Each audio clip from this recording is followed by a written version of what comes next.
I want to be up more than anybody in the world want me to be down. So that's why I'm right here talking to him. Because I don't let nobody bring me down. No one can bring me down. They can shoot me, they can put me in prison, but they can't stop me from being the greatest what I do. In a world often captivated by the grand spectacles of sports, few events promise to blur the lines between eras, disciplines, and expectations quite like the showdown between Jake Paul and Mike Tyson. Please promise me you're going to kick this guy's ass and shut him up, please.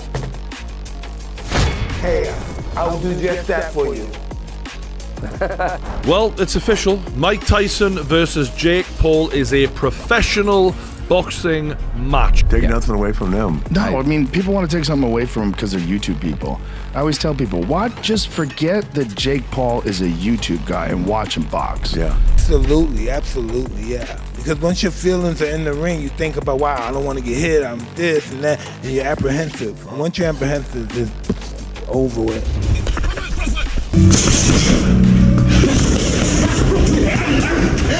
Good evening, fight fans. Today we gather to dissect and delve into one of the most polarizing events in recent sports history, the confrontation between the legendary Mike Tyson and internet sensation Jake Paul. Boom, boom, boom.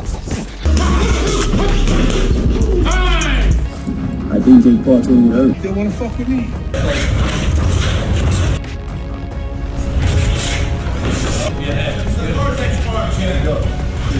He's only 200? Oh, gee. It's worse than nothing. Oh, boy. I don't think there's anything that's going to stop him. This isn't just a fight, it's a cultural phenomenon that blends the golden era of boxing with the digital age's viral nature. The narrative of Mike Tyson has been one of awe, fear, and respect. An undisputed champion, Tyson's career has been a blend of rapid knockouts and turbulent personal life. Fast forward to 2024, and at the twilight of his career, Tyson is stepping back into the ring, not against a seasoned boxer, but against a challenger from an entirely different world, Jake Paul, a YouTuber turned professional boxer. Mike Tyson, once the baddest man on the planet, has been transforming his body, gearing up for what many believe is his most controversial fight yet. Aged but undeterred, Tyson's training footage reveals a man who defies the limitations of age. Aiming to tip the scales at a formidable 240 pounds, his regimen is intense, focused, and speaks to a fighter who's not just participating but competing. Anticipation builds as Jake Paul undergoes his transformation, showcasing agility, power, and a confidence that borders on audacious. His training videos, filled with precision and power, go viral, attracting millions of views and heated discussions across platforms. Amid the excitement, voices of concern echo from the corners of the boxing community. Prominent among these is Deontay Wilder, a figure no stranger to the devastations that boxing can inflict. Wilder's statement is grave and grounded in the reality of the sport. It's bad that the commission licensed Mike Tyson. That's how people get hurt. His words are a sobering reminder of the risks involved, especially for someone who hasn't competed at this level in over 2 decades. Wilder's critique is poignant, emphasizing that the thrill of the fight should not override the welfare of the fighters. He highlights the dangers of severe injuries, referencing the haunting examples of fighters who have suffered life-altering or even life-ending blows in the ring. As the debate intensifies, the ethical considerations of this matchup come under scrutiny. Is this fight about proving something in the world of sports, or is it merely a spectacle designed to draw massive views and revenue, potentially at the expense of a fighter's health and legacy? The licensing of Mike Tyson by the commission has sparked debates about the criteria used in such decisions. Is fame and past glory enough to justify putting an aging athlete at risk? Wilder's stark accusation that no one gives a damn about Mike and the boxing commissions casts a shadow over the integrity of the institutions meant to protect the fighters. Netflix's involvement through a global distribution partnership ensures that this event isn't just a fight, it's a global spectacle set to become one of the most watched sporting events of the year. The streaming giant's promotional machine is in full swing, plastering billboards and flooding social media feeds, creating a narrative of an epic showdown.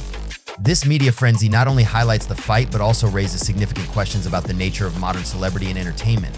How does the involvement of a global streaming service influence the legitimacy and the perception of the sport of boxing? From Tyson's camp, the mood is defiant. Tyson himself has expressed a blend of nostalgia and ferocity. His camp insists that this fight is a testament to his undying spirit and a chance to redefine the norms of aging in sports. Jake Paul's camp views this fight as a monumental opportunity to solidify his place in professional boxing. For Paul, this isn't just about winning a fight, it's about winning respect and proving that his foray into boxing is more than just a series of well-orchestrated publicity stunts. Honestly, I don't even know how it's a fight. It's a weird deal. But yeah, I think it'll be fun. I think if Mike Tyson can fight and just is free to fight the way he wants to, he's either going to knock him out or he's going to get caught with something that's going to get him knocked out. But hell, I'm watching it. Fun as long as it lasts, because anytime Iron Mike fights, I'm such a massive fan, it don't matter his age. Granted. In a revealing interview on MMA Junkie Radio, Daniel Cormier expressed his thoughts on this unusual matchup with a mix of skepticism and amusement. Honestly, I don't even know how it's a fight, Cormier remarked, highlighting the event's deviation from conventional boxing matches. Despite his doubts about the bout's legitimacy, Cormier couldn't hide his anticipation for the entertainment value it promised. Cormier's predictions for the fight were straightforward, yet filled with the unpredictability that combat sports inherently possess. He envisioned two possible outcomes: either Tyson, fighting freely on his own terms, would deliver a knockout blow, or he would be caught by a well-timed counterattack from Paul, leading to his own downfall. This duality captures the essence of the fight: raw, unexpected, and utterly captivating. Despite his reservations, Cormier could not overlook the enduring allure of Tyson's presence in the ring. Anytime Iron Mike fights I'm watching, he declared, encapsulating the sentiment of countless boxing fans who remain enamored with Tyson's legacy. Cormier underscored the thrill that Tyson brings to the ring, a testament to his lasting impact on the sport. Time is undefeated. There's nothing ever said more true in the world than Father Time is undefeated. And Mike looks great. Father Time's not undefeated. Let's see how he operates. What do you mean he's not undefeated? Father Time is undefeated, Cormier stated, reflecting on the natural decline that comes with age. Yet in the same breath, he challenged this notion, intrigued by Tyson's impressive physical condition and the possibilities it might hold. Success and failure, and never quitting. Failure never stops. You never stop failing, you never stop rising. It's just the way life is, up and down, up and down. But do you think, yeah, but at the end is you're going up. Yeah. You're not really going down. Like, no, it's not a roller coaster. Exactly. You agree? But this is what I've learned too from people. The distance from the Rolls Royce and the gutter is just one step. I can always make them a step. That one step could put me back in the gutter. Oh, really? Tell me about it. Well, it's Ramadan. You know, we have 30 days fasting, praying, and no disrespectful stuff come out of your mouth and all that stuff. That's why I can't say what I'm gonna do to Jake, really. Right now. Okay. But you're gonna be successful. Father Time's not undefeated. Let's see how he operates, Cormier mused, setting the stage for a broader discussion on aging and athletic performance. I love that Mike gonna make his money. I really do love that Mike is gonna make his money. But to me, it's some baby back BS, man. You got Jake Paul, who just fought some dude last weekend, was a minus 2,500 underdog to Jake Paul. It doesn't happen like that. This guy speaks of building himself as a true fighter. Him fighting a 57-year-old Mike Tyson doesn't do that. I don't love that outside of the fact that Mike gets to make some money. Jake seems to be going backwards, and I'm not a Jake Paul hater. I just don't like the matchup, and I also love Mike Tyson. Cormier's deep-seated concerns about Tyson's readiness for the ring were palpable. He referenced Tyson needing assistance to leave an arena just a year prior as a sign of potential physical decline. I love that Mike is going to make his money, but it's some baby back BS, Cormier bluntly stated, criticizing the fight's setup and questioning the ethics of allowing an aging athlete to compete under such circumstances. Cormier did not mince words about Jake Paul's role in this spectacle. While acknowledging Paul's efforts to establish himself as a legitimate fighter, Cormier saw this particular matchup as a step backward. Him fighting a 57-year-old Mike Tyson doesn't do that, he argued, pointing out the disparity in their ages and experiences as a mismatch that serves neither fighter nor the sport. As we approach the day of the fight, Daniel Cormier's insights prompt us to reflect on the broader implications of such matchups. They bring to light not only the physical risks involved, but also the ethical considerations of sport as entertainment. His perspective invites us to question the balance between athlete welfare and audience spectacle, a balance that is often tipped by the scales of commercial interests. In closing, Daniel Cormier's analysis of the Tyson vs. Paul fight offers a layered understanding of what is at stake. It's a narrative that goes beyond punches and knockouts to touch on the responsibilities of sports management and the moral compass required to guide it. Tyson was the one who wanted it to be a pro fight. Mike got into training camp, called up people on my team, and we're like, let's do a pro fight. As the lights dim and the crowd hushes, the stage is set not just for a fight, but for a historic encounter that challenges the norms of professional boxing. The bustling energy of a packed arena, where the buzz of anticipation is almost tangible, we find ourselves at the precipice of an unprecedented sports event. This isn't just any boxing match. It's a generational duel that pits an emerging disruptor against a seasoned legend. Tonight, we delve deep into the Titans duel, Jake Paul versus Mike Tyson. On one corner of the ring stands Jake Paul, known primarily as a YouTube sensation and a social media mogul. Jake has carved a niche in the boxing world with his unexpected transition into the sport. So, Mike, what was the height of your career? Like, when you look at your 58 years, like, if you look back and scan 58, what was the highest point? Losing to Buster Douglas. Busted up. Are you always busted up? No, probably I hurt my hand from training, but never from the fight. But are you going into a fight with a busted hand? No, I'm going in a fight with a winning spirit. Boom, boom, boom. I think Jake Paul told me to hurt. They want to fuck with me.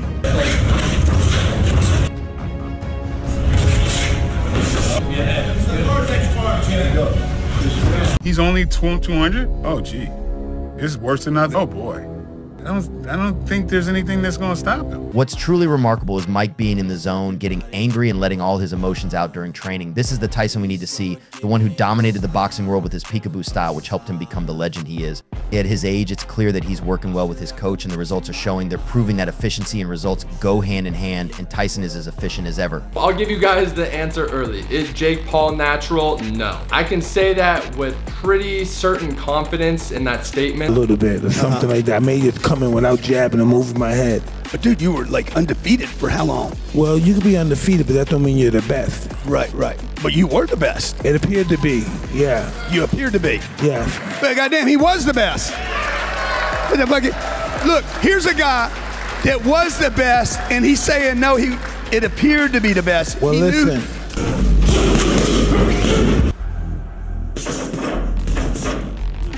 It's a privilege to witness an icon like Tyson still pushing himself to the limits and inspiring others.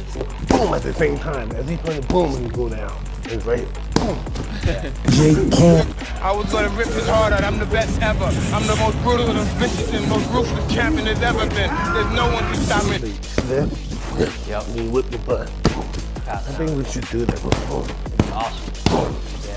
I don't see how Jake survives a body attack. Can I make the comparison to Yoda in Star Wars? I'd rather have a few years of glory than a lifetime of obscurity. Yeah. I'd rather die 20 than live to be 60 and be nobody. Yeah. Yeah. Like, you know Yoda. Yeah. Like, he'd be hobbling around doing whatever. But when Yoda goes to battle...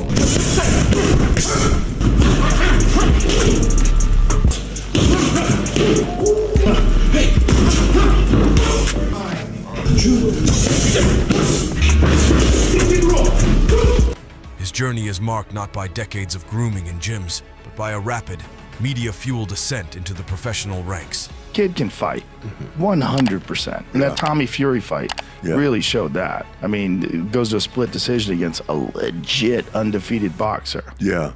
Jake says, every punch I've thrown has been a statement. Not just about my ability, but about my sheer will to redefine what a fighter can be in this new age. Across the ring, the air shifts with the presence of Mike Tyson, once dubbed the baddest man on the planet. Tyson's legacy is woven with the fabric of boxing history. Ferocious, indomitable, and revered. Even past his prime, Tyson's return to the ring is not a mere exhibition. It's a reclamation of the warrior spirit that never quite faded. Mike Tyson says, I've fought all my life. This ring is home. This fight, it's about proving that the fire within burns eternal. Going a record? Yeah, I mean, it makes it real. It makes it super real. It makes it war. It makes it, you know, he's a killer too. And the fact that he wanted it. Yeah, why do you think he wanted it? Why would Mike want this? It's not like he's ready to. I think he wants to end my ass. The announcement of this fight sent shockwaves through the sporting world. Skeptics questioned the legitimacy. Fans buzzed with excitement, and pundits analyzed every possible angle. It was clear, this fight transcended the norms of boxing. Let's watch this and see what Jake Paul has mentioned to the public with no fear and a lot of confidence. If he puts me down, I can deal with that. But if I put him down, he needs to be the one making the decision on whether or not he can deal with that. But yes, I'm going in there, and now it's a pro fight. It's on my record, and I'm going to fucking put him. Jake Paul's declaration regarding his upcoming bout with Mike Tyson is not just a statement of intent. It's a gauntlet thrown with the full force of his burgeoning boxing career. Is Jake down? Netflix was like, let's make it a pro fight. We're down. And I said to Nikisa, if that's what Mike wants, then that's fine. But make sure you tell Mike that there's no holding back. Whatever happens, happens, and this is war now. And if Mike's okay with that, then I'm okay with that. His words resonate with a boldness that is characteristic of his public persona, unapologetic and confrontational. Jake confidently asserts his capability to secure a knockout against Tyson, even acknowledging the pressure of the fight being recorded officially on his pro record. This assertion, I know I can, and I know I will, reflects not only his self-confidence, but also a deep-seated determination to rise within the boxing world, irrespective of the formidable reputation of his opponent. His readiness to embrace the fight as a war where there's no holding back highlights his aggressive approach and readiness to bear the consequences of this high-stakes confrontation. However, Jake's anticipation of public reaction if he were to knock out Mike Tyson, someone considered a living legend in the sport, adds another layer of complexity to his challenge. It's a reflection of his awareness of the broader implications of the fight, beyond just another win or loss. Knocking out Tyson wouldn't just be a personal victory. It would be an event that might provoke a wide range of reactions from the boxing community and beyond. He doesn't want to tell you what the one thing he doesn't want to do is fight Mike. No. Yeah, he wants to fight Mike, I think. Why? Because everybody needs to know how to do that. Well, it starts off like this. You lose everything. Everybody you loved, everybody you thought you loved, and you start all over again. But this time, I'm starting with experience. Before I had no experience, so everything was like, wow, what can I say? It was really difficult. And I had to learn through that experience to start over. But now it's a whole different subject. I'm experienced now. Mike Tyson, a legend who swapped his belt for a bus pass, but still packs a punch that could turn dreams into memes overnight. Your thoughts on this Mike Tyson and Jake Paul fight? Oh, geez, I don't. It's a bit strange. You know, is my interest? The interest is a low one. I don't know. I don't really. I don't understand it. Got it. Any difference between this one and? I wish well for Mike. We're gonna go there. Conor McGregor, the man who knows a thing or two about switching lanes from MMA to boxing, has thrown his 2 cents into the ring, calling the matchup strange. Strange? More like watching your granddad arm wrestle the school bully, and half the world's bought a ticket to the show. McGregor mused. Would knocking out a legend really count if the legend isn't in his legendary form? It's like beating Batman, but only because he forgot his utility belt. Sure, the hype machine's in overdrive, with trash talk that could fill novels and entertainment guaranteed. But beneath the spectacle, there's a question hanging in the air. Is this the fight we need, or just the fight we're getting? Netflix is streaming it for free, turning our living rooms into ringside seats. McGregor's not sure if we should be excited or just confused. But hey, in a world where clicks are king, maybe that's the point. Yeah. You're not really going down. Like, no, it's not a roller coaster. Exactly. You agree? But this is what I've learned too from people. The distance from the Rolls Royce and the gutter is just one step. I could always make them a step. That one step could put me back in the gutter. Oh, really? Tell me about it. Well, it's Ramadan. You know, we have 30 days fasting, praying, and no disrespectful stuff come out of your mouth and all that stuff. That's why I can't say what I'm going to do to Jake, really. Right now. Okay. But you're going to be successful. Batman, but only because he forgot his utility belt. Sure, the hype machine's in overdrive, with trash talk that could fill novels and entertainment guaranteed. But beneath the spectacle, there's a question hanging in the air. Is this the fight we need, or just the fight we're getting? Netflix is streaming it for free, turning our living rooms into ringside seats. McGregor's not sure if we should be excited or just confused. But hey, in a world where clicks are king, maybe that's the point. So, are we tuning in? McGregor's left us pondering, but something tells me we'll all be watching, one way or another. And now, what do you think about, like, now that they have, like, celebrities do guest matches, like Floyd Mayweather and Logan Paul? Logan Paul actually does some wild shit. Yeah, he's really good. He does some wild shit. He really does. Jumping off the top ropes and slamming into each other in the middle. Like, that's some serious athleticism. Yeah, I tell them, both those kids are half tough. Very tough. Yeah. Take nothing away from them. No, I mean, people want to take something away from them because they're YouTube people. I always tell people, just forget that Jake Paul is a YouTube guy and watch him box. Yeah. The kid can fight, 100%. And that Tommy Fury fight really showed that. I mean, it goes to a split decision against a legit undefeated boxer. Yeah. He doesn't want to tell you what the one thing he doesn't want to do is fight Mike. No. Yeah, he wants to fight Mike, I think. Why? I don't know. I don't give a fuck if he's 55. That's still Mike Tyson. Mike's in good shape, too. Oh, my God. Mike trains every day. Rogan acknowledges the toughness and athletic capabilities of YouTube personalities. You told me once at your house, I didn't finish the story. I said, Mike, what made the difference? And you said, a mentor. Absolutely. Without a mentor, if you have a bad mentor, you're going to be a bad student. If you have a good mentor, you have a good student. That's what I believe. And had you not had Cuss, had Cuss not come along? No, it's never. It can't be like if I didn't have it. It was meant by God. It's not going to happen. I don't even think like that. No, this is what happened. I don't look at myself as failing. If I wasn't with Cuss, I'm going to fail. But would there have been somebody else? No, I'm ordained by God to meet the master. Be happening to take PEDs, are you? Jake Paul, ever the provocateur, has responded with a mix of denial and defiance, suggesting Tyson is building an excuse for what's to come. However, the test results spoke louder than words. When the steroids test came back positive, it vindicated Tyson's accusations, leaving the sports world in turmoil. This revelation has not only put Paul's integrity under scrutiny, but has also jeopardized the upcoming fight, with potential cancellations and fines looming over Paul's head. Amidst this brewing storm, Lennox Lewis, the last undisputed heavyweight champion and a stalwart of the sport, offered his insights. Known for his analytical approach and no-nonsense attitude, Lewis expressed both fascination and concern.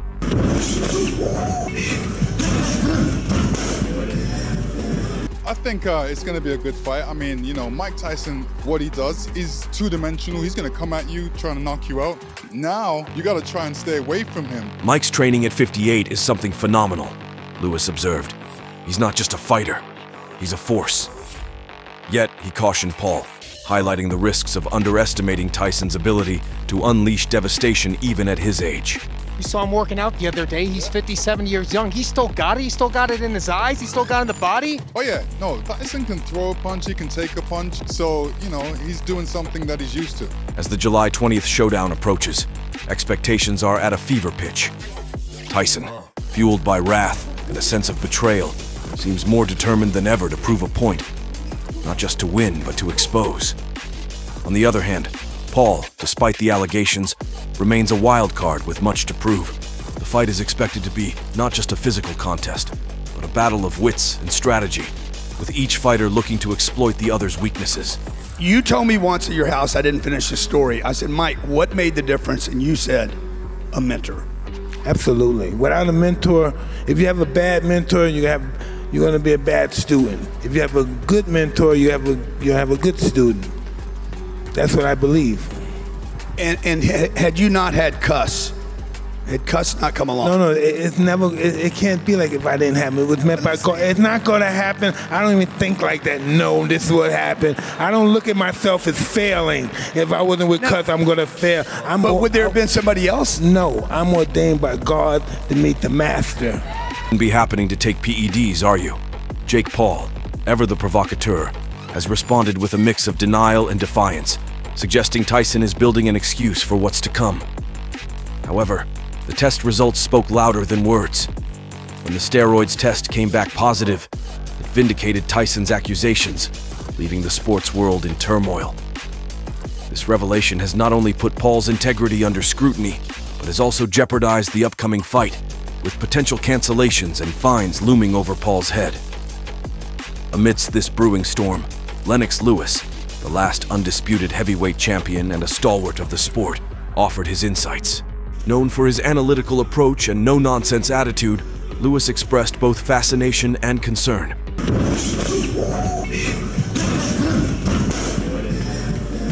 I think it's going to be a good fight. I mean, you know, Mike Tyson, what he does is two-dimensional. He's going to come at you, trying to knock you out.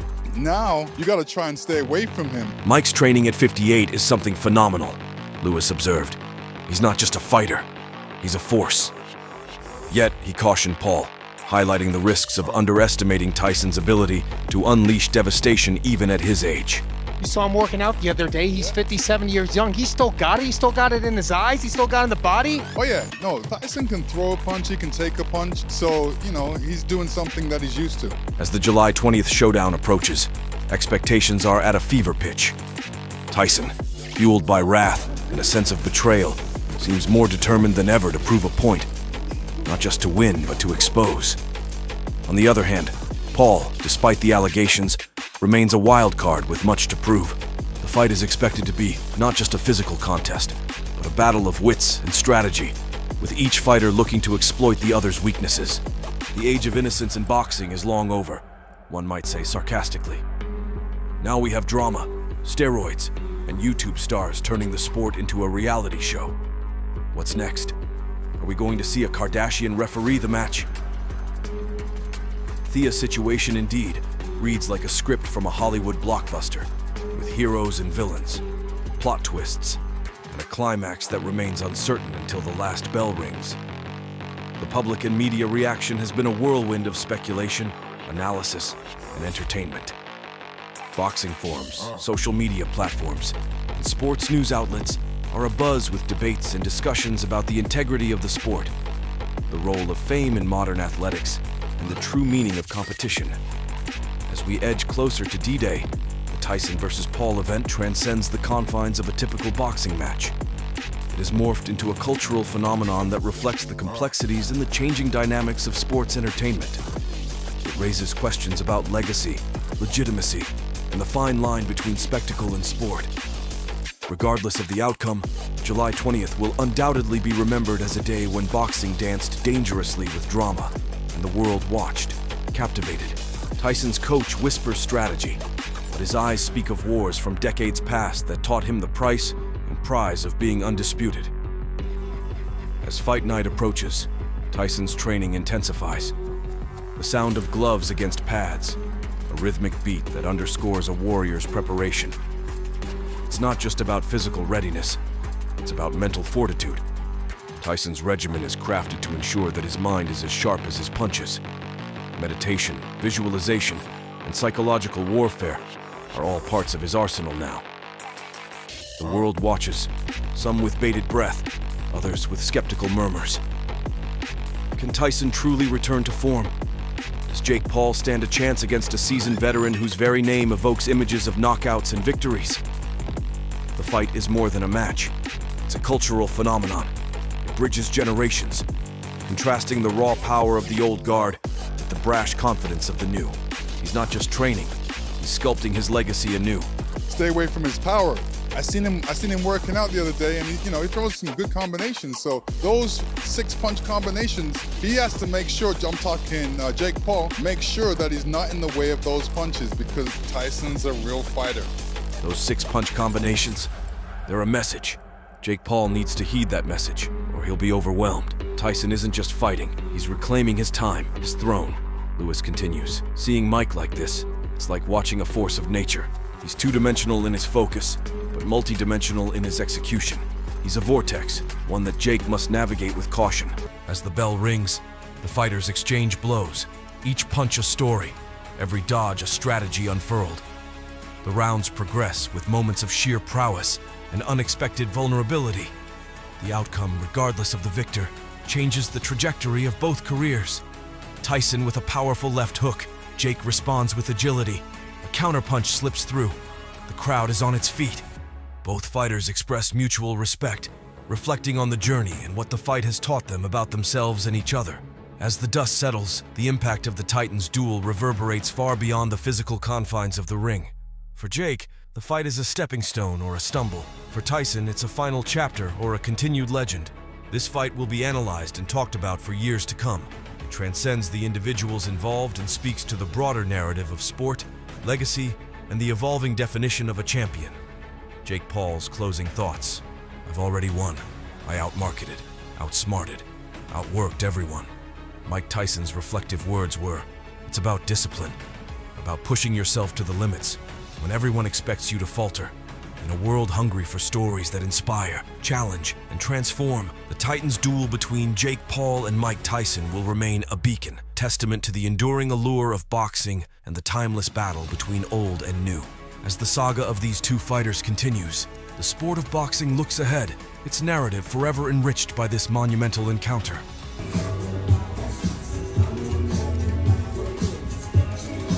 So he's holding mitts with Mike Tyson, and Mike Tyson is smashing those mitts. That's what I saw in that So this video, is like right now, 57-year-old. See if you can find some of that. Not the older stuff, but the newer stuff. It's because it's on his Instagram.